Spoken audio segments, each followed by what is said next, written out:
The cemetery was quiet in the way that presses on your ears, the kind of silence that makes every footstep sound like a confession. Mark hadn't planned to stay long. He came every Sunday with his 7-year-old son, Leo, cleaned the headstone, talked for a few minutes like his mother could still hear him, then left before the ache grew teeth. That morning, though, he froze halfway down the gravel path. Someone was standing at his mother's grave. A woman, dressed simply, her dark coat pulled tight against the cold. She knelt close to the headstone, fingers tracing the engraved letters as if they were braille. At first, Mark felt irritation spark in his chest.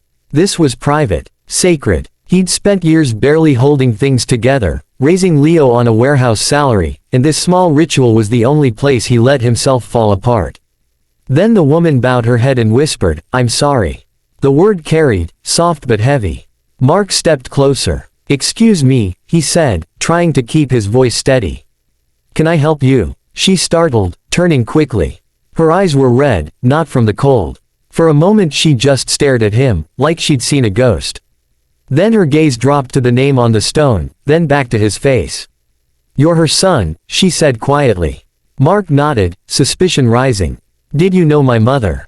The woman stood, brushing dirt from her knees with trembling hands. "Yes," she said. "She saved my life." That stopped him. His mother had been a nurse for decades, the kind who brought soup to neighbors and remembered birthdays no one else did. "A lot of people say things like that," Mark replied cautiously. "I don't mean it like that," the woman said, almost pleading. She reached into her bag and pulled out an old, folded envelope, yellowed at the edges. "She wrote this for me. Told me to give it to you someday, if I ever found the courage." Mark stared at the envelope, his mother's handwriting unmistakable. His hands shook as he took it. Inside was a letter, brief but dense with the familiar warmth he'd missed every day since she passed. "Mark, if you're reading this, it means she finally came.